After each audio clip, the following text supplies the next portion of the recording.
a ir tantito a la palabra de Dios en el libro de Samuel.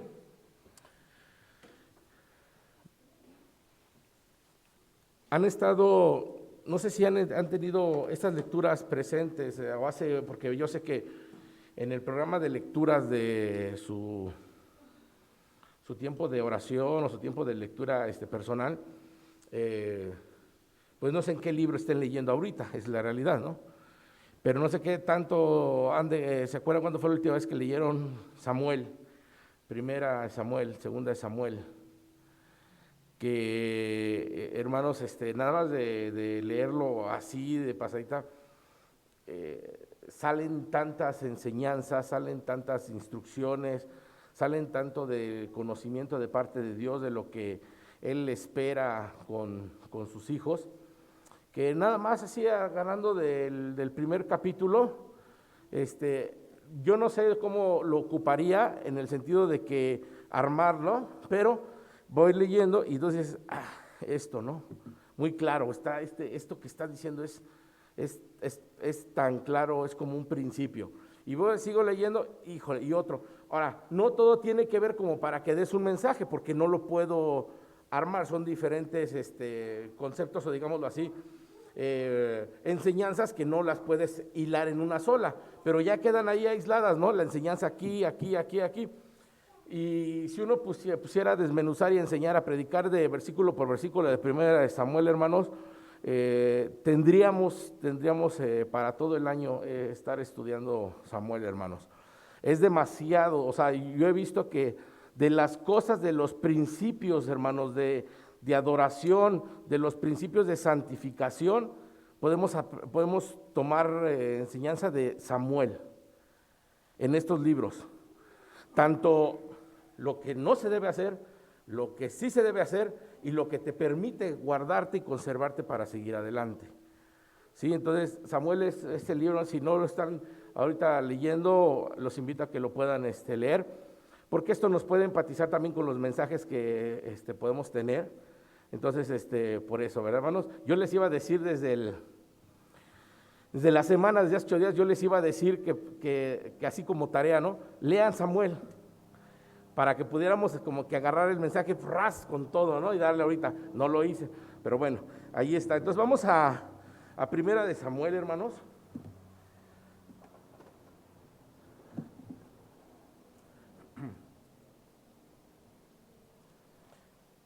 De hecho, nos vamos a referir en el capítulo, bueno, del capítulo 1 unos versículos y del capítulo 4 de otros versículos, pero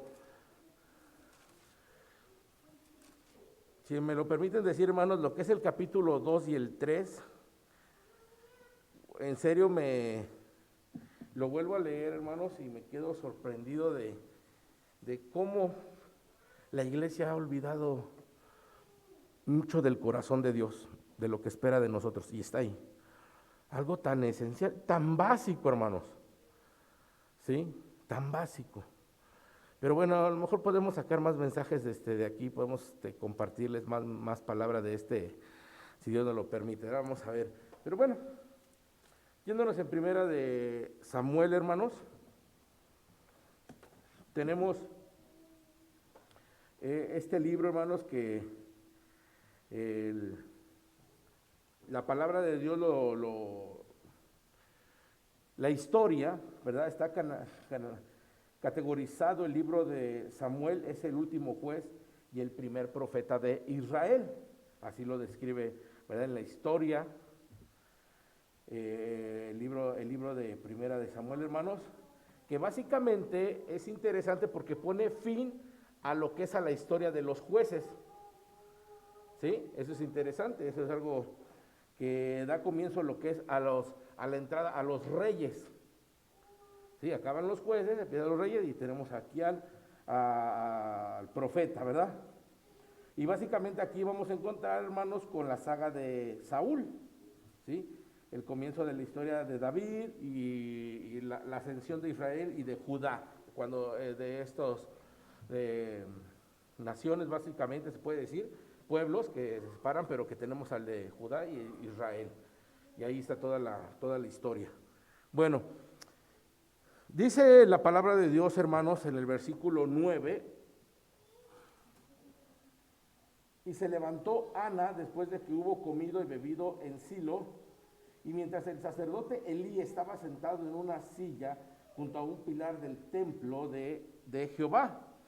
Ahora, nada más, como inicio, hermanos, ¿dónde se encontraba el profeta Elí, el sacerdote Elí?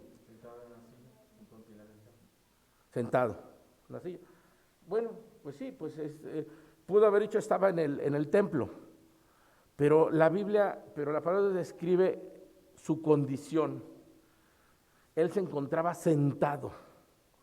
¿En dónde? En una silla. O sea, quiere decir que esa silla era su silla que él usaba constantemente para sentarse, ¿sí?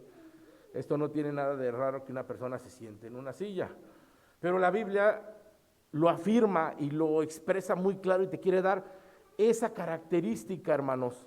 Y es donde tienes que ver por qué se tomara tanto tiempo el Espíritu Santo para decir que estaba Elí sentado en una silla. ¿Sí? Ahora, hermanos, Ana, esposa de un hombre llamado Elcana, ¿ok? Este hombre tenía 2 esposas. ¿Cómo se llama? Satina, ¿cómo? Penina, ese es Satina, ese es Penina. Por allí iban, ¿no, hermanos? Nombres así. Creo que sí conoce a alguien que se llama así, ¿no, verdad? Bueno, sí, a Penina, ok. Bueno, Penina era la segunda esposa ahí de Elcana, pero dice la palabra de Dios que Elcana amaba a Ana, ok, o sea, como que tenía un amor especial contigo, Ana. Pero Ana no tenía hijos, Elcana con ella no tenía hijos. ¿Por qué? Porque era estéril, porque Dios no le había dado hijos a Ana, lo dice la palabra de Dios, que en este caso no le había permitido tener hijos, dice Dios, Jehová, ¿sí? Porque también tenemos la otra línea, hermanos, donde Satanás ha interrumpido el embarazo para que las personas, las mujeres de la línea, ¿verdad?, de la ascendencia de Jesús no tengan hijos. Pero aquí estamos viendo que es Dios, no Satanás, porque Satanás también ha impedido que la simiente pueda seguir de generación en generación.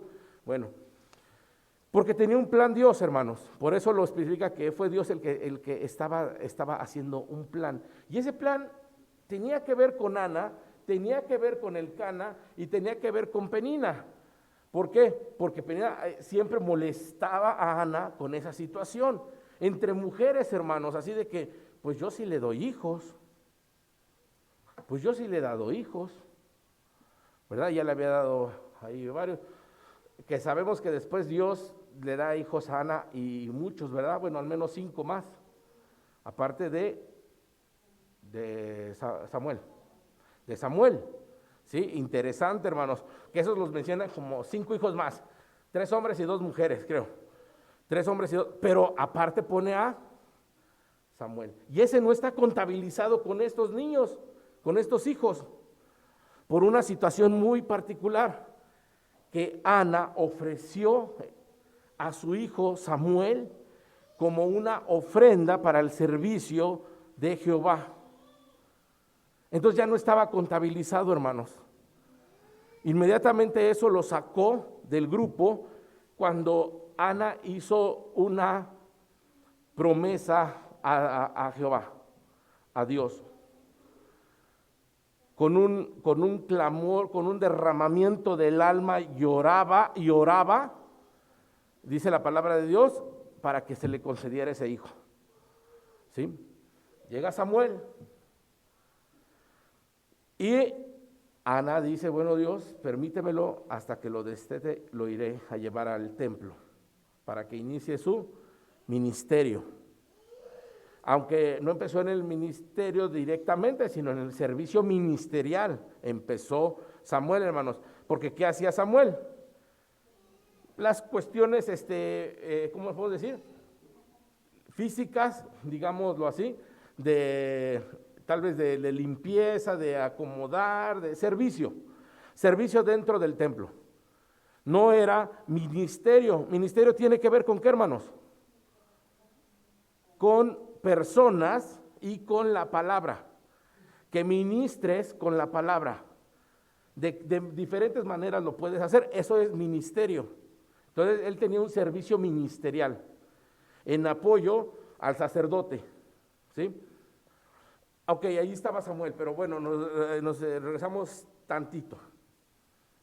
Estaba Ana en derramamiento del alma pidiéndole a Dios que le concediera un hijo, porque era estéril. Dios, hermanos, escucha su oración y también alguien estuvo ahí escuchando, bueno, no escuchó su oración, sino que vio que estaba moviendo sus labios y la tuvo por ebria. Y este fue ni nada más ni nada menos que el sacerdote Elí. ¿Sí? Pero Elí, ¿dónde se encontraba? Sentado en su silla. Y vio a esa mujer que estaba ahí. Y se levantó y se le hizo fácil decir, digiere tu vino, mujer. O sea, si vas a venir aquí a andar orando, ven sobria. Y Ana, y dices, bueno, ¿qué tiene de malo? Que se confundió, aguas, porque el sacerdote se confundió de que ella estaba ebria, pero tú dices, bueno, nos puede pasar a todos. Hermanos, dice la palabra, dice Ana, que le dijo, no me tomes por una mujer impía. O sea que lo que le estaba diciendo con eso el sacerdote es, le estaba marcando un pecado a esta mujer. Le estaba colgando un pecado muy grande a esta mujer, de impiedad. ¿Contra quién? Contra Dios. Más allá de darse cuenta, mientras el sacerdote emitió un juicio por adelantado, sin conocer, sin saber, sabiendo que él era el que estaba en el templo, él era el encargado, él era el espiritual, que podía ver discernir si estaba haciendo algo malo o no. Y no pudo ver nada de esto, hermanos, en esta mujer. Y más allá de no ver, dices, bueno, ya, pues si no sabes, mejor calladito, ¿no? No, emitió juicio. Posteriormente Ana le tiene que aclarar todas las cosas y entonces ya así como que el sacerdote, ay, bueno, pues que Dios te conceda, ¿no? Tus peticiones, ¿no? O sea, después de, perdón.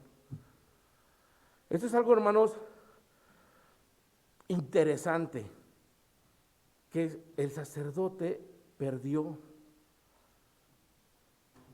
la visión de las cosas de Dios. Ahí estamos viendo que eso está sucediendo. No sabemos si realmente así, esa era la condición, pero en ese momento el Señor estaba mostrando una incapacidad espiritual. ¿Sí? Vamos a retomar lo de la silla. Y de ahí, hermanos, hay que considerar que las credenciales de Elí, hermanos, fue un hombre grande, ¿verdad? Hablando de sus credenciales como sacerdote, fue un hombre grande, hermanos, pero, fíjense, pero es algo que no debemos de imitar, ¿sí? De este hombre. ¿Por qué? Porque este es de lo que estamos leyendo, hermanos, es un mal ejemplo para cualquier ministro, líder, siervo, hijo de Dios. Es un mal ejemplo en esta parte final, hermanos, de su vida. Y recuerden, hermanos, que el Señor lo que está viendo es lo que está sucediendo en este momento presente. Si tú me dices, hermano, que en tus años de, ¿cómo decimos?, de gloria, hiciste muchas cosas para el Señor. De antemano, cuando sucedió eso, Dios te bendijo y tuviste tu recompensa, y eso ya fue tomado. Entonces tú traes eso para tu presente, para que te valgan tus credenciales. El Señor dice, no, eso ya lo hiciste, Dime ahorita qué estás haciendo en este momento para mí, dice el Señor. O sea, ya no te puedes colgar del pasado que haya sido muy buen pasado, hermanos. Lo que Dios te está considerando es el día a día. ¿Por qué? Porque esto dices, ay, bueno, pues, pero ¿por qué no nos da mérito por lo pasado, que también se hicieron grandes cosas? Porque esta regla aplica igual para el pecado, hermanos. Dios no te toma en consideración aquel pecado ya confesado y perdonado. Y no lo trae Dios a tu presente. Y nos conviene. Uf, qué bueno que Dios ya se olvidó de ese pecado, de aquel pecadote, porque imagínense, lo traeríamos arrastrando en conciencia y no nos dejaría vivir. Es que yo hice esto y cómo, oye, ¿eso cuándo fue? Sí, hace 30 años, pero híjole, o sea, oye, ¿qué no le has pedido perdón a Dios? Sí, ya le pedí perdón. Oye, ¿y tú sientes que Dios te perdonó? Yo creo que sí. Amá, yo siento que Dios ya me perdonó. Ok, entonces, ¿por qué lo sigues arrastrando tú? Si básicamente Dios ya lo borró, porque pecado perdonado, pecado borrado. Entonces, para eso nos gusta, hermanos, la forma de pensar de Dios. Que lo que ya pasó, si ya fue perdonado, ya la hicimos, ya quedó allá. ¿Sí? Haz lo mismo, pero también vienen por las glorias pasadas. Si ya pasó, ahora preocúpate del presente, hermano. Y por eso vemos que Elí, estamos hablando de su presente, no de su pasado. Y su presente nos está indicando que es un líder que había perdido la visión de las cosas de Jehová. ¿Sí? Como le puede suceder a muchos líderes y cristianos, siervos, hijos de Dios. O sea, lo que nos está diciendo es que esta es una advertencia de que hay una, ¿cómo se dice? Somos propensos, o hay una, ¿cuál sería la palabra? No advertencia, digámoslo así, susceptibilidad de que pudiéramos caer en una situación así. Por eso el Señor toma este tiempo para advertirte que cuidado con estas cosas. Tal vez, hermano, lo que estás haciendo en este momento ministerialmente no tiene nada que ver con lo que hiciste hace 5 años. Y hace 5 años, wow, despegaste, tremendo. Pero no vaya a ser que hoy te encuentres como Elí, hablando ministerialmente, sentado en una silla nada más, habiendo perdido ya la visión de las cosas de Dios en tu vida. Eso es el mensaje, hermanos. Y yo esto es una pequeña introducción, hermanos. Dice la palabra de Dios en el versículo 9, yéndonos para atrás. Y se levantó Ana después de que hubo comido y bebido en Silo, y mientras el sacerdote Elí estaba sentado en una silla junto a un pilar del templo de Jehová. Ahí, hermanos, dice ahí, ella con amargura de alma oró a Jehová y lloró abundantemente. E hizo voto diciendo, Jehová de los ejércitos, si te dignares a mirar a la aflicción de tu sierva, y te acordares de mí, y no te olvidares de tu sierva, sino que dieres a tu sierva un hijo varón, yo lo dedicaré a Jehová todos los días de su vida, y no pasará navaja sobre su cabeza. También eso les he explicado algo, hermanos, para aquellos que Dios les dé el gozo de tener un hijo.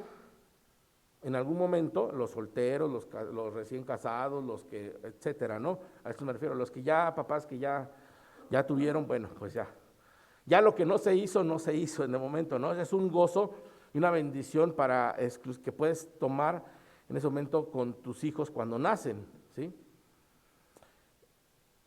Dedicar a tus hijos para el Señor. No es lo mismo que presentarlo ante Dios. Sí, hermanos, y yo lo he explicado con estos pasajes, que vean la diferencia de dedicar un hijo y presentar un hijo. Y muchos papás dicen, quiero dedicar a mi hijo al Señor, ok, para que sirva. Pero hermano, no me está entendiendo. O sea, que la iglesia lo conozca. Me estás hablando de que una presentación.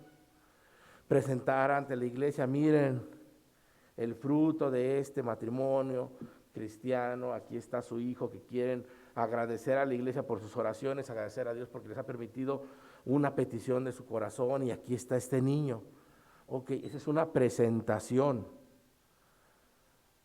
Hay otra que se llama dedicación, y esta es una dedicación que tuvo que poner esa negociación Ana con Dios.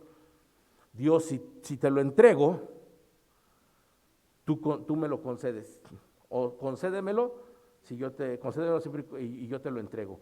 Es algo bien interesante, hermanos, porque olvídense del hijo, olvídense de la, ¿cómo te diré?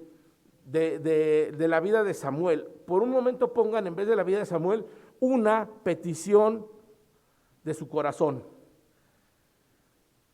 ¿Qué quieren pedirle al Señor que les conceda en su vida? Lo que sea, hermanos. Pero te voy a decir algo. Lo que estamos viendo aquí en la palabra es que Ana había pedido por un hijo por mucho tiempo con su esposo Elcana. ¿Y lo tuvieron? No. ¿Por qué entonces hasta el momento en que Ana ora de esa manera, entonces lo concede? ¿Habrá sido la forma de orar? No, hermanos, sí abrió su corazón. ¿Saben en qué momento Dios escuchó esa oración y le concedió su petición del corazón, su anhelo? Cuando escuchó y dijo, esta mujer está pidiendo algo conforme a lo que yo quiero hacer, conforme a mi voluntad, dice Dios. Entonces, cuando tú pides, hermano, conforme a la voluntad de Dios, de corazón, aquí estamos viendo que Dios escucha esas oraciones. O sea, ¿para qué quieres un hijo? En este caso dice, pues mira, pues Elcana tiene más hijos. No va a pasar nada si esta mujer no tiene un hijo. Pero no, hermanos, cuando Ana dijo, lo quiero dedicar a ti, entonces llamó la atención de Dios. Y dijo, es que eso es lo que yo quiero. Yo quiero siervos que me adoren, que estén al servicio de esta causa, para que la gente me conozca. Entonces, cuando tú pides algo conforme a la voluntad de Dios, hermano, tú estás llamando la atención de Dios. ¿Sí? Todo tiene un sentido. Pues el viernes estaba hablando con hermano Israel, y le decía, ¿para qué piden? ¿Para qué piden casa? ¿Para qué piden carro? ¿Para qué piden familia? ¿Para qué piden viajes? ¿Para qué piden dinero? ¿Para qué piden salud? ¿Para qué piden? ¿Para qué piden familia? ¿Para qué piden esposo? ¿Para qué piden hijos? ¿Para qué? Todo. Ok, es un deseo en mi corazón, sí, es un deseo en tu corazón, y Dios te lo puede conceder de una u otra manera. Pero cuando tú has visto que como que Dios no te ha escuchado, entonces tienes que considerar que necesitas llevar esa petición a otro nivel y pedir realmente conforme a la voluntad de Dios. Si yo pido, hermanos, por un automóvil para Dios, es porque realmente ese auto va a ser para el servicio de Dios, porque lo necesito para el servicio de Dios, porque necesito ir a ver hermanos, visitar hermanos, salir aquí, salir allá, llevar cosas. Dios sabe la necesidad y yo necesito un auto para eso. Señor, te pido por un auto porque lo necesito para esto, Padre. Pero no vaya a ser que llegue el auto y te olvidas de tu promesa, como muchos. Ay, estoy orando por un esposo, gloria a Dios. Sí, que sea temeroso del Señor, gloria a Dios. No, qué hermoso para que estemos juntos sirviendo al ministerio, gloria a Dios. Y conozco la cantidad de matrimonios que hicieron eso, hermanos, y hoy no están sirviendo ni uno ni otro. A lo mejor llegan a ser miembros de vez en cuando que se congregan. ¿Y dónde está eso? ¿Para eso le pediste a Dios un esposo? ¿Me explico, hermanos? Es muy fácil nosotros hablar, Pero cuando realmente nosotros hablamos con un sentido a la voluntad de Dios, entonces tú llamas la atención de Dios y puede Dios concederte esa petición. Es donde vienen las cosas imposibles para ti, para el hombre. Con Dios sí se puede, hermanos, y lo puede conceder. Y cuando esta Ana dijo, quiero dártelo a ti, Señor, para que dedicarlo para tu servicio aquí en el templo, se necesita. ¿Qué pasó con Ana? Ella no sabía lo que estaba sucediendo en el templo, ¿verdad? Ella de alguna manera no sabía que los hijos de Elí, Ofni y Finles, eran tremendos pecadores. Claro que en ese momento no eran. O sea, como que, o si eran, lo mantenían muy oculto porque eran sacerdotes también que ayudaban allá a su padre. Pero ya con los años, su padre siendo viejo, los que se encargaban eran sus hijos, Ofni y Finles. Entonces, ¿qué pasa, hermanos? Que Dios ya sabe, a ver, ¿qué me dijiste? ¿Un hijo para mi servicio? A ver, un segundo, déjame ver cómo están acá. Híjole, no. Sí, te tomo la palabra, por favor. Necesito un siervo. Necesito un profeta. Porque esto está mal. No hay a quien ahorita y necesito levantar un nombre para que me sirva. Y Dios le concedió ese varón, hermanos. Y Ana en su momento tuvo que entregarlo al templo y ahí empezó a servir. Me encanta, hermanos, como Ana dice que cada año subía, ¿verdad? Y le hacía una túnica chiquita y se la daba a su hijo. O sea, casi verlo cada año a su hijo, hermanos. Pero se mantuvo firme a su promesa. Era para ti, Dios. ¿Pueden imaginar el dolor de no ver a su hijo un año? No un dolor de que está mal, no, pero te compensa el gozo de que estás sirviendo al Señor y te llena. Pero pues dices, no lo veo aquí, ¿verdad? ¿Cómo va creciendo, no? Cada año ahí, pues es lo más que podía entregarle su túnica. Ten, hijo, mira esta túnica, mira esta túnica, mira esta túnica. Qué hermoso, hermanos. Era lo que se tenía que conformar Ana, pero Ana no se quejó, era para Dios. Y después de eso Dios le dio más hijos. Y esos hijos llegaron fruto de la promesa de este hijo que cumplió Ana, hermanos. Y Dios le concedió más, sin que ya se los pidiera. Es cuando dices, si tú estás obedeciendo al Señor, estás dentro de su voluntad, el Señor no tiene ningún problema en darte más. Pero llega un momento en tu vida crucial donde el Señor te va a probar, a ver si es cierto que me vas a cumplir con esto que me estás diciendo. ¿Sí, hermanos? Ya les di el tip para que cuando haya eso en su vida, hermanos, cuando ustedes tengan una petición de su corazón, les aseguro que si esa petición va enfocada a la voluntad de Dios, Dios va a conceder esa petición, hermanos. ¿Sí? Todo tiene que ver. Y cada uno sabrá porque Dios discierne el corazón hasta lo más profundo y sabe si esa petición es verdadera o no. O la estás haciendo porque dices, pues ya no me queda de otra. O sea, ya agoté todo recurso humano, me queda Dios. Bueno, a Dios sí, Señor, si tú me das esto ahora sí para ti. Pero ¿será sincero? ¿Será honesto? ¿Será verdadero lo que estás diciendo? Pastor, yo lo hice como usted dijo y no, Dios discierne el corazón, hermanos. Eso es lo que tenemos que hacer. Esto nos reta, hermanos, a pedir cosas así, hermanos. Si yo pido algo para la gloria de Dios, hermanos, has llamado la atención de Dios para estas cosas. Pero bueno, dice que Elí, ¿verdad? Estaba ahí sentado en su ministerio. Hermanos, cuando yo te digo que Elí estaba sentado en su ministerio, ahora sí voy a explicar a qué me refiero con eso. En la Biblia, el estar sentado es una manera de decir que está inerte sin hacer nada.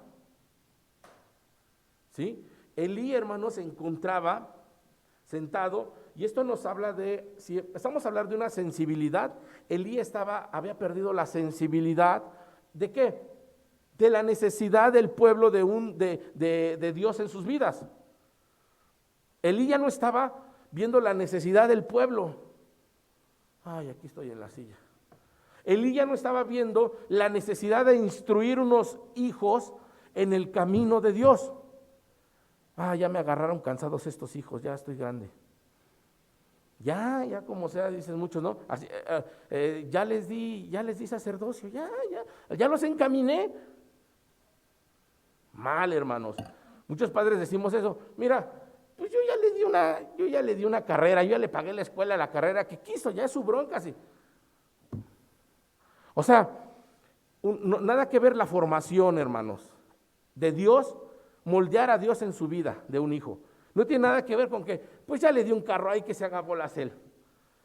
Ya él sabrá si lo cuida o no lo cuida, si lo choca o no. Yo ya le di un carro, yo ya le di una carrera, yo ya le di un viaje, yo ya le di su computadora, yo ya le di un iPhone. Ya sabrá él su problema. Los padres se desentienden de esa manera, hermanos. No tiene nada que ver con formar a un hijo en el camino del Señor. Entonces Elí había perdido la sensibilidad de sus hijos, y por eso sus hijos, si ustedes ven en el capítulo 3, se van a espantar de lo que hacían.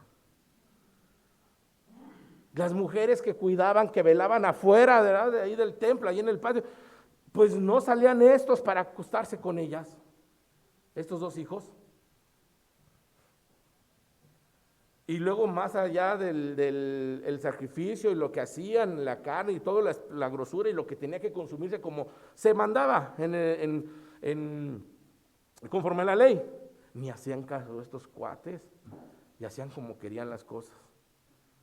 O sea, ya ellos andaban mal, pero ahí estaba el papá, hermanos.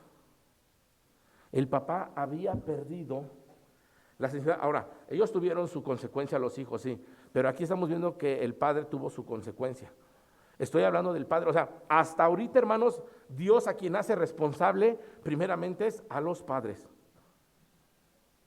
Ya después se sigue con los hijos, dices, bueno, ya está grandecito, ahora sigues tú.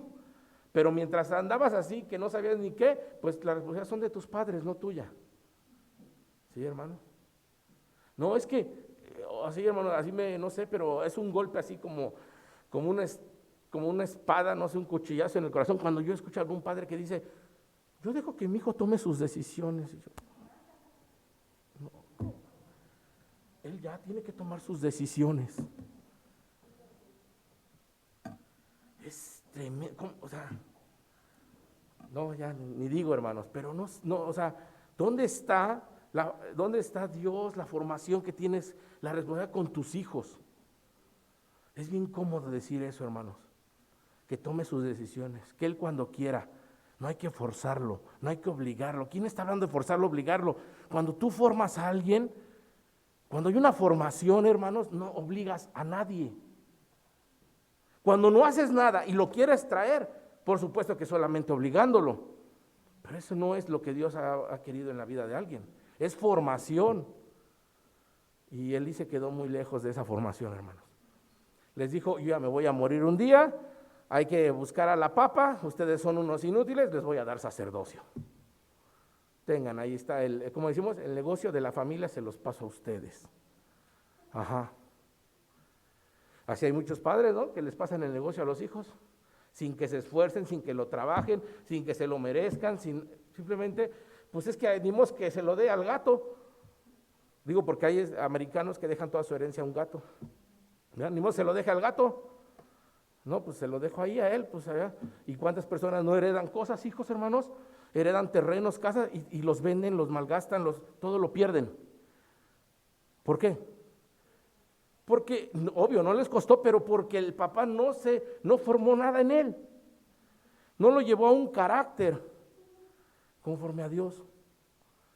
Pues obvio que va a hacer lo que sea con lo que le den, hermanos.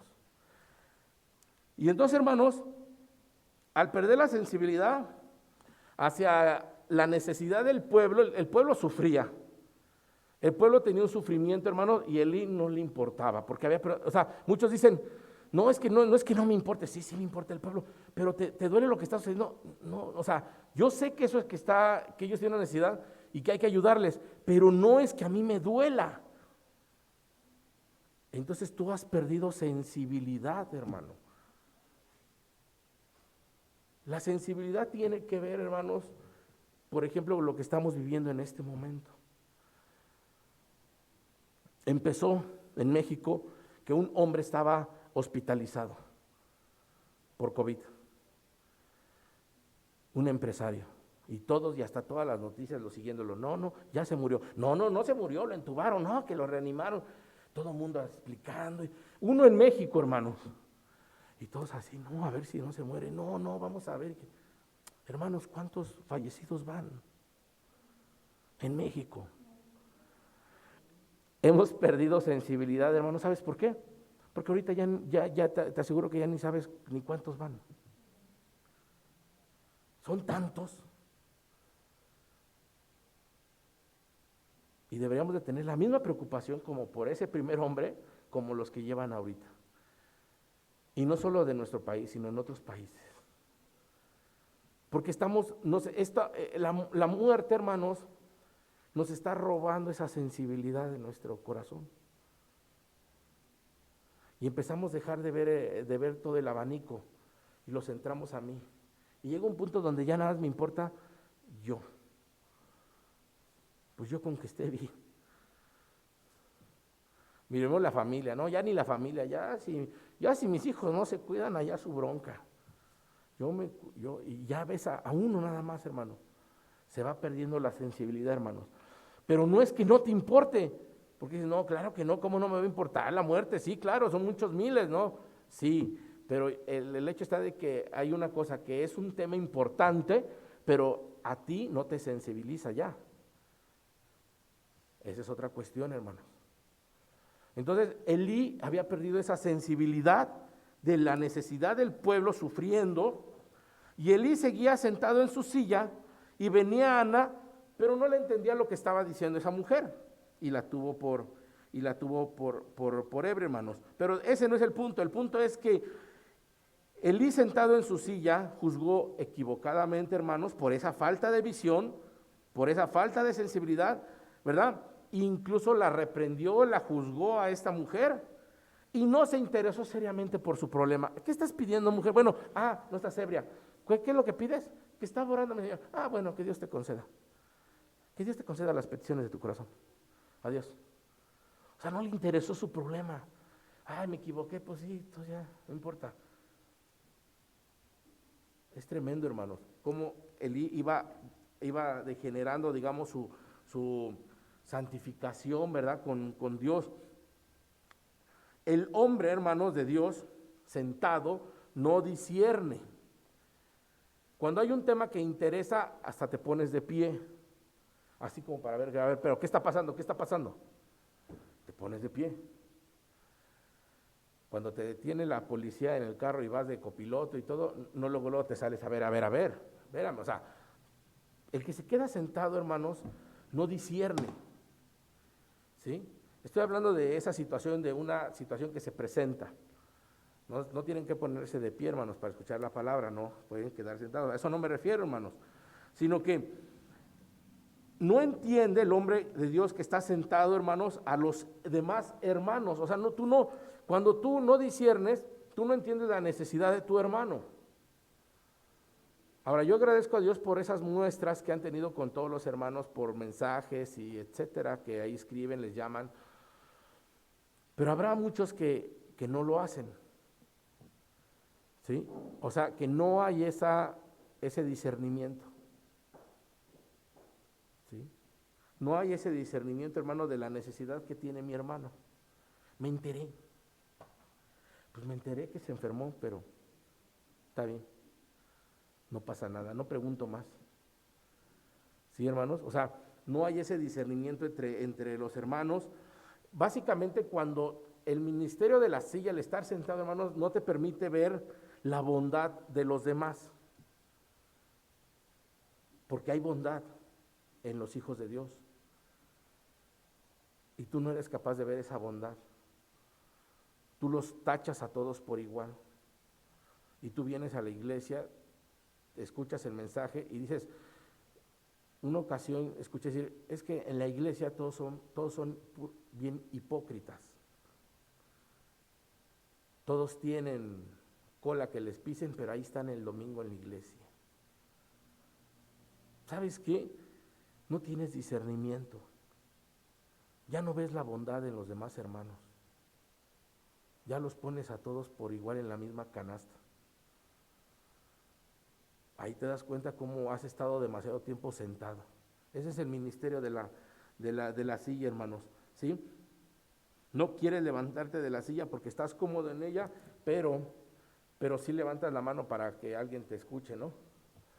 Yo siempre he dicho, hermanos, que los que menos hacen son los que más critican, ¿sí? Ay, es que no creo eso, ay, es que no es el otro, es que no sé qué yo. Pues si ni ayudas, hermano, ayúdanos aunque sea tantito para que. Pero criticas. Criticas de todo lo que se está haciendo. No, no creo que se pueda hacer esto, no creo esto el otro, no, yo no ayudo, no te involucras, no te esfuerzas, no te interesa, pero sí hablas. ¿Sí, hermanos? Entonces, es muy fácil quedarse cómodo en su silla.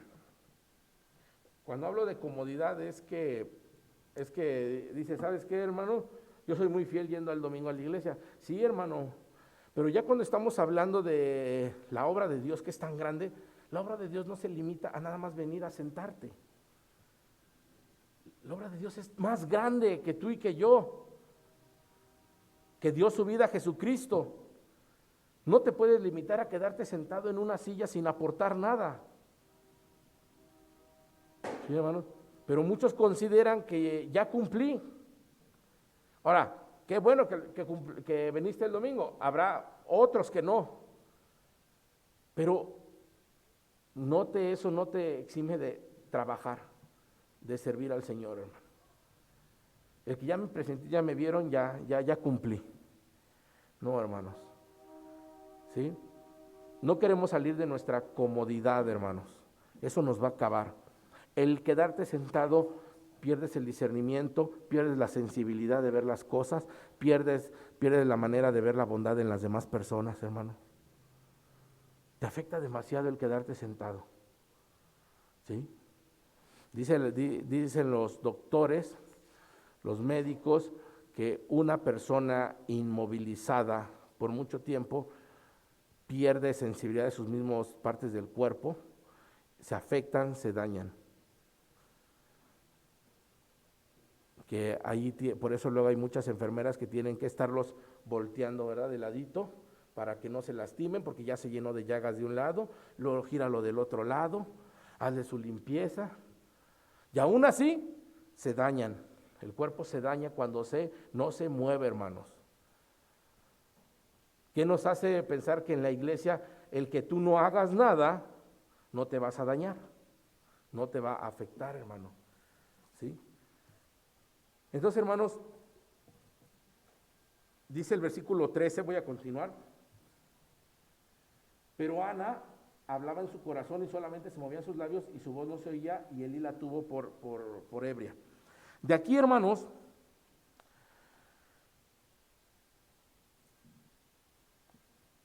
de aquí, perdón, el 13 ya lo había leído. Vámonos al versículo 13, pero del capítulo 4. Por eso me confundí. Y ya vean, o sea, lo que les voy a llevar pasó tiempo. Pasaron unos años y Elí seguía igual. ¿Sí? Bueno, no igual, porque la Biblia que se pone que incluso había engordado más. Entonces no seguía igual, engordó más. ¿Sí? Era un hombre obeso, muy obeso. Muy obeso, hermanos, para que te caigas, ¿no?, ahí en la silla y imagínense lo pesado, ¿no? Así como vas, ¿no? Dicen. Bueno, aquí dice la palabra de Dios, y cuando llegó aquí que Elí estaba sentado en una silla vigilando junto al camino, porque su corazón estaba temblando por causa del arca de Dios. ¿Por qué estaba temblando Elí? Dice, por el arca. No. O sea, sí, el arca, sí, pero me refiero que era la consecuencia de lo que iba a pasar por el arca. El arca representaba que donde estuviera el arca, representaba una manera del poder legítimo de Dios en ese lugar donde se encontraba el arca. Entonces, si tú traías el arca contigo, era como si el mismo Dios estuviera ahí contigo, literal. Por eso imagínense. Ahora, los filisteos iban ganando contra Israel y estaban matando a miles de hombres, hermanos. Entonces se le ocurre no sé cómo estaba dividido ahí el comandante, no sé quién era ahí, y entonces dicen, tráiganse el arca porque vamos perdiendo. Y cuando traen el arca, dice que, júbilo, ¿no? Y ahora sí vamos a ganar, ahora sí la hicimos, que hasta los filisteos tuvieron miedo. ¿Qué es ese alboroto, esos gritos, no? Ay, el arca, no, es que ellos decían, trajeron el arca que sacaron de Egipto, el arca que les dio la victoria contra los egipcios, el arca que trajo plagas decían los filisteos. No, vámonos de aquí, ¿no? Pero pues, se tuvieron que envalentonar, ¿cómo se dice? Envalentonar todos los filisteos y le entraron duro. Y el arca, bueno, primeramente los hombres de Israel empezaron a perecer, empezaron a perder la batalla. Y de nada les sirvió el arca. Entonces, Elí estaba lleno de temor, porque Elí era el encargado de cuidar esa arca. Era el sacerdote principal, hermanos. Y no sé si él consintió, pero yo imagino que ni le pidieron permiso, ¿no? Ya Elí sentado en su sillota, ay, mira, ni se fijó que nos llevamos el arca. Pero después tuvo miedo de que se habían llevado el arca y sabía de lo que podía pasar. Y ahí el versículo 13 nos dice por qué Elí tenía miedo, la causa, ¿verdad? Porque su corazón estaba temblando por causa del arca. O sea, dentro de toda su flojera, de su inercia, de su falta de visión, al menos tuvo por conocimiento de que no, es que el arca aquí es Dios, o sea, no puedo permitir esto, o no es que no lo permita, no sé qué va a pasar. Sin embargo, lo permitió Elí, hermanos. O sea, sabes que eso no era la solución, sabes que eso no es correcto, sin embargo, tú no haces, bueno, yo no se los di, pero tú lo permitiste. ¿Sí, hermanos? Muchas veces, hermanos, el quedarse callado es igual de pecaminoso que el haberlo hecho. Es compartir ese pecado, hermanos. El que tú no digas nada de algo que está incorrecto, también es pecado, hermano. El que tú no te levantes y digas, no es correcto esto. Dios te lo cuenta como pecado, hermano. Cuando va contra la voluntad de Dios, cuando va contra sus mandamientos y tú estás allí, es lo mismo, hermanos. Te haces cómplice, porque por eso tenía temor Elí, y por eso Dios trajo severamente juicio a Elí. Cuando Elí no tenía por qué pasar por eso, hermanos, déjame decirte algo. ¿Por qué estaba Elí temeroso? Si le había dado una promesa a Dios, a Elí, de que estaría siempre con ellos, de que los iba a bendecir siempre sin ningún problema. Y aquí estamos viendo todo lo contrario. ¿Qué acaso falló Dios? Si Dios se retractó, hermanos, por eso fue consecuencia de su pecado.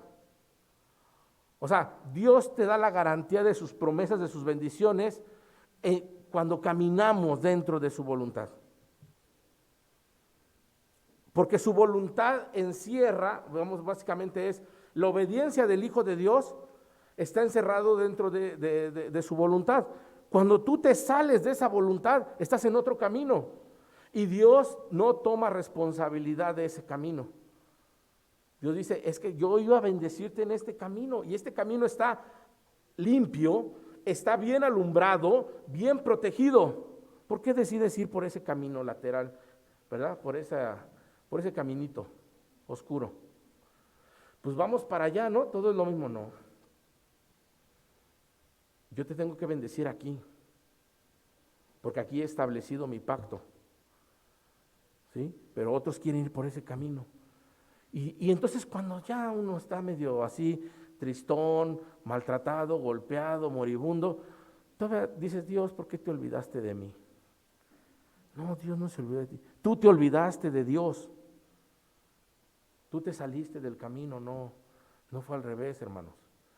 Y nos enojamos con Dios por lo que nos está pasando. Porque ya cuando uno está mal, la cosa es echarle la culpa a quien sea, ¿no, hermanos? ¿No pasa en el hogar así? Cuando allá el papá, ¿no? Dices, algo le pasó allá afuera, ¿no llega a desquitarse con todos dentro de la casa? Así funciona, hermanos. Si me está yendo mal, agarro parejo, iglesia, hermanitos, Dios, todo. ¿Sí?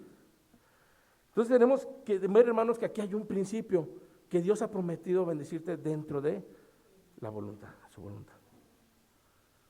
Y esa es la garantía que Dios te ha dado, hermano. Pero Elí, por eso temblaba, porque se había salido de esa voluntad, ¿sí? En esa silla, Elí temía por el arca de Dios, la cual, repito, era símbolo de la presencia divina de Dios, ¿sí? Y sentados en la silla, hermanos, podemos perder el arca, porque ay, ¿a dónde vas? ¿A dónde vas? ¿Quién se la lleva? Pues no hizo nada, se quedó sentado y la perdió. Sabía lo importante que era el arca. Y más allá de dejar que se la llevaran porque no tenían por qué llevársela, lo peor no fue eso, hermanos. Lo peor es que la perdieron en batalla. El arca. Fue tomada como botín, ¿no? Como dicen, como de las cosas, ¿no? Que quedan. Y de todos modos no venció. Ahora, dices, ¿por qué? ¿Dónde está? ¿No que Dios había prometido victoria? ¿No que Dios es la presencia en el arca? Pero aquí ya estaban haciendo lo que querían, hermanos. ¿Sí? Ya hacían lo que querían. Ya habían agarrado el arca como un amuleto. ¿Sí? De nada sirve, hermanos, con el COVID, que andes en el metro con tu Biblia bajo el brazo. Al contrario, va a ser perjudicial, porque mientras menos objetos tengas es mejor, ¿verdad? Pero tú andas así y agarras y todo y llegas y limpias tus demás manos, pero aquí está todo lo sucio, ¿sí? Que dejaste en tus manos. Y los objetos luego otros los toman y se transmite también. Entonces muchos dicen que es mejor, hermanos, cuando vas a un lugar, que dicen, no andes con tanta cosa, lo más tranquilo. ¿Por qué? Porque esos son oportunidades de que se contrae, porque adquieres de lo que te agarren, toques, etcétera. Por eso llega y cámbiate tu playera, tu calzado, si anduviste en un lugar rudo, ¿no? En ese sentido. Entonces, esto no te protege, hermanos, del COVID. Hablando literalmente, el arca no los iba a proteger porque ellos la estaban usando como amuleto y no estaban confiando realmente en Dios. Y esto, ahora, el fruto de Israel, hermanos, fue consecuencia del líder. Déjenme les digo. O sea, Elí andaba mal, pero ¿qué creen? Transmitió esa visión al pueblo y el pueblo andaba mal. Y entonces, ¿quién es el culpable? Pues Elí, sí, bueno, pues Dios, ¿y yo qué culpa tengo que mueran todos estos hombres, estos guerreros? No, es que también ustedes tienen su parte. O sea, sí, él fue el que inició y el responsable, que yo le pediré cuentas a él, pero después me voy contigo.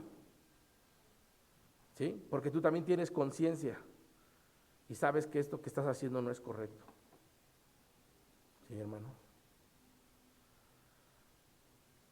Un hombre me decía, no voy a decir que es hermano, voy a decir un hombre. Me decía, mi esposa me corrió de la casa y como ella me corrió y todo eso, pues yo tuve la oportunidad de irme con quien quería. Y ya regresé, ¿no? Y ya traes tu pecado y a lo mejor otras cosas más, ¿no? Porque quién sabe dónde te metiste. Pero dice, pero la responsable fue ella. Si ella no me hubiera corrido de la casa, yo no hubiera ido a buscar otra mujer. Ajá.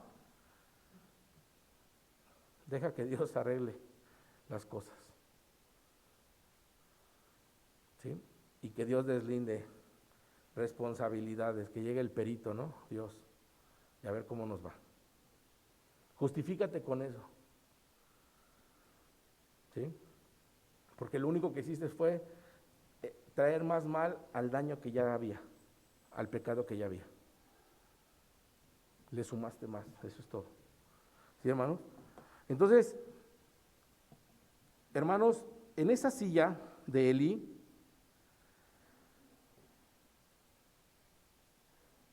muchos temen porque han dejado de hacer la obra de Dios y no están ministrando de hacer no están ministrando, hermanos, los dones, o en este caso el don que cada uno Dios te ha dado, y has descuidado los talentos, porque recuerden que el talento son esas habilidades que tienes, o esas habilidades que has adquirido, has desarrollado en tu vida. Y otra cosa es el don, los dones, ¿sí? Muchos tocan en la alabanza porque tienen una habilidad, un talento.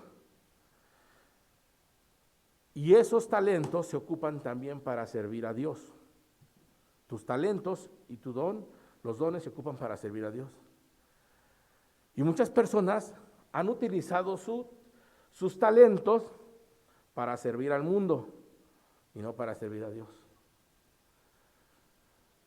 Hay personas que si lo que hacen allá afuera lo hicieran para la iglesia, cambiaría totalmente la oportunidad de avanzar o también de crecer, o digamos de oportunidades de ministerios más grandes, porque se necesita.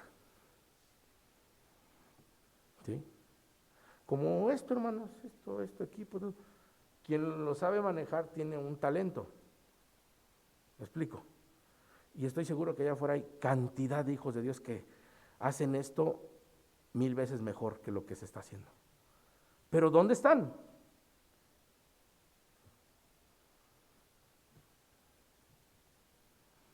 Están desaprovechando sus talentos que Dios les ha dado, ¿verdad? Hay personas que tocan los instrumentos excelente, hermanos.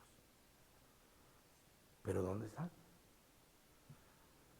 Digo, no estoy diciendo que aquí nos falle, pues sí, de repente una que otra nota ahí, pero vamos hacia adelante, hermanos. Pero los que desaprovechan sus talentos, sus dones, ¿verdad, hermanos? Es lo mismo que estoy diciéndoles, están sentados en una silla nada más. El ministerio de silla, sentados. ¿Sí? Y en esa silla, hermanos, se esperan malas noticias. Así es todo aquel que descuida la presencia de Dios en su vida. Es más fácil decir, ¿sabes qué? Ay, espero que Dios no me castigue tan fuerte. Porque lo han dicho. No, pues sí entiendo mi consecuencia. ¿Y? ¿Haz algo al respecto? No, o sea, sé que Dios me puede castigar por esto. ¿Y? Pero no hace nada. Solo están esperando las consecuencias y las malas noticias de lo que les va a pasar.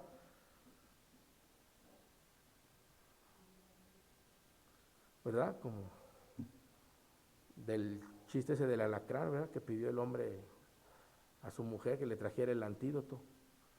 Y estaba ahí el hombre ahí en su hamaca. Vieja, tráeme ¿cómo se llama? El antídoto, de alacranes, antialacranes. ¿Qué? ¿Ya te picó uno? No, pero ahí viene uno acercándose.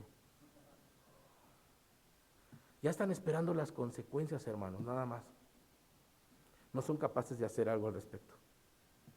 ¿Sí? Así hay muchos cristianos. Pues que Dios me castigue, pero no pienso renunciar a esto. ¿Sí? Y hermanos, dice el versículo 18, ya voy cerrando. Y aconteció que cuando él hizo mención del arca de Dios, Elí cayó hacia atrás de la silla al lado de la puerta y se desnucó y murió, porque era hombre viejo y pesado y había juzgado a Israel 40 años. Elí termina su vida de 98 años. 40 años había servido al Señor. 40 no es un número casual. ¿Sí? Tiene un significado, ¿verdad? Bíblico. 40, por algo. Y estuvo allí este hombre, hermanos, supuestamente dirigiendo al pueblo de Dios en las cosas espirituales, ¿sí? Pero significa, hermanos, que cómo terminó los años, sentado, siguió sentado y murió sentado, ¿no? Por así decirlo. Claro que pasaron los años y Elí se envejeció. Elí se envejeció en esa silla, hermanos. Por eso no me extraña, y lo digo con amor, porque no quiero ver a nadie de los hijos de Dios acabar así, pero no me extraña, hermanos, que hay cristianos que llevan tantos años en el cristianismo, hermanos, y desde como recibieron a Cristo, hasta después de 15, 20, 30 años siguen igual. Y no ha habido un cambio en sus vidas.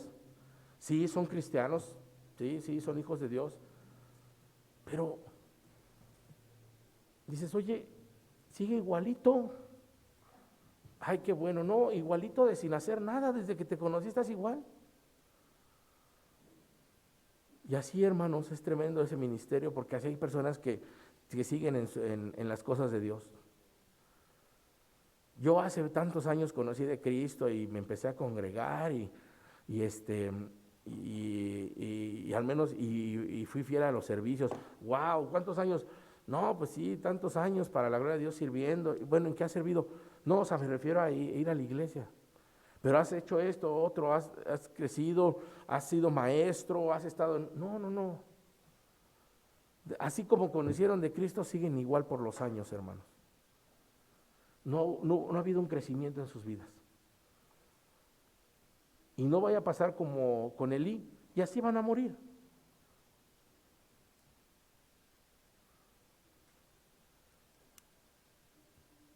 El ministerio de la silla, hermanos, lleva al envejecimiento.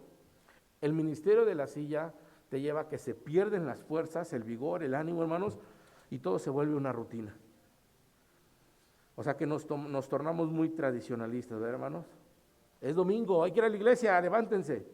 A eso se limita todo. El ministerio de la silla, hermanos, lleva a la gordura. El peso del desánimo nos hace sentarnos, no, nos movemos lentos en la voluntad de Dios, nos acomodamos demasiado a una vida suave y tranquila, hermanos. Básicamente, hermanos, el ministerio de la silla te lleva a la pérdida de la presencia de Dios, ¿sí? Cada vez vas perdiendo esa presencia de Dios en tu vida, hermano. Y ya no se diga de servir el ministerio, también te lleva a la pérdida. Personas que han estado antes en ministerios haciendo y esto y aquello, hasta pastores. ¿Cuándo el pastor caduca? ¿Cuándo el pastor se jubila? Bíblicamente, nunca. Humanamente hemos visto que ya se jubilan. Yo fui pastor. No, ¿qué pasó si eso no se pierde? No, ya no. Ya hoy me dedico con mi familia aquí a disfrutar a mis nietos bien a gusto. Ya mis tiempos de servir al Señor, ya lo que le tuve que entregar a Dios y servirle cuando fui joven, mis fuerzas ya se lo di. Ya ahorita ya estoy aquí tranquilo. Y me ha tocado que decir, y entonces, ¿y dónde congregas? No, ni me congrego. Entonces ya perdieron todo, hermanos. Perdieron todo, se jubilaron. Si Dios no los jubiló, se jubilaron ellos mismos. Pastores, hermano, es triste. Ahora, si esto es hablando de pastores, pues a lo que me refiero es que sucede en toda escala, en todo nivel. Líderes, siervos, cristianos, maestros, qué sé yo, diáconos, todo. Llega un punto que dicen, ya, dejo todo. ¿Sí, hermanos? Y Elí, hermanos, ya termino con esto, al perder la presencia de Dios, pues ¿saben qué? Nada más lo único que perdió fue todo. ¿Sí? Porque déjame te digo que para el cristiano Dios es todo. Debe de ser todo para el cristiano. Y cuando tú te alejas de Dios, ya no, créeme, ya no importa lo que hagas o lo que dejes de hacer. No me importa si eres el mismo presidente de la nación. Si te has alejado de Dios, lo has perdido todo. Lo has perdido todo. Porque Dios es todo en la vida de sus hijos, hermanos. Ya no me importan los logros, las metas, todo lo que hagas. Sin Dios es como haber perdido todo, no tener nada, hermanos. Así que el ministerio de la silla no terminó, el ministerio de la silla terminó con Elí, hermanos, ¿sí? Él terminó y desde entonces otros han ocupado su silla. Tuvo que pasar 40 años, sí, pero ya Dios le había echado el ojo a Samuel desde hace 40 años o más, no sé.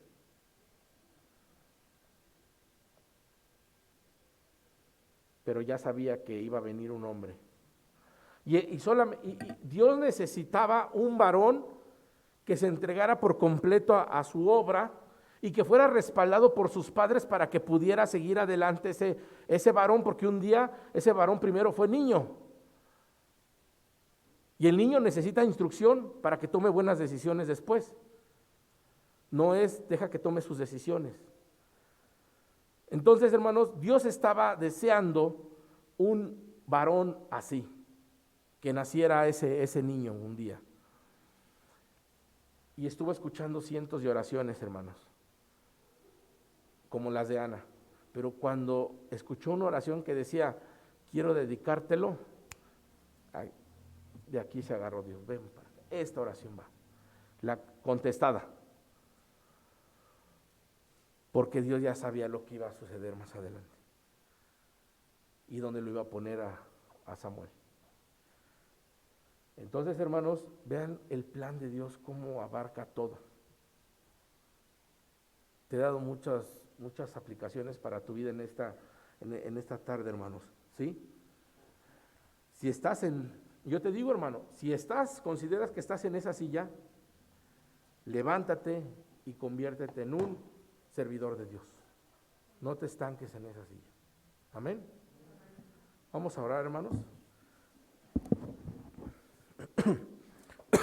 Padre nuestro, Señor, nuevamente te agradezco, Padre, por permitir el privilegio de compartir tu palabra delante de mis hermanos, Señor. Gracias por esa disposición de mis hermanos, por tú haberles permitido abrir su mente, su corazón, para que tu palabra pueda correr como agua viva dentro de cada uno, Señor. Gracias, Padre, por la meditación de esta tarde, Señor, que tú has hablado a nuestra vida con este testimonio de Elí, Señor, y gracias porque nos amas tanto que no quieres que nosotros lleguemos a ese punto, sino que usas a otros para advertirnos de las cosas que podemos estar en riesgo si descuidamos, Señor, nuestra relación contigo. Gracias, Padre, por este tiempo que me has permitido compartir con mis hermanos, esperando, Señor, que ellos puedan salir de aquí renovados, que ellos puedan salir diferentes de como entraron, Señor. Nos ponemos en tus benditas manos, Padre, para que tú bendigas y que se lleven esta porción de tu palabra en su corazón, y no permitas que el enemigo robe lo que ha sido sembrado en este día, Padre. Te agradecemos todo esto en tu bendito nombre, en el nombre de nuestro Señor Jesucristo. Amén.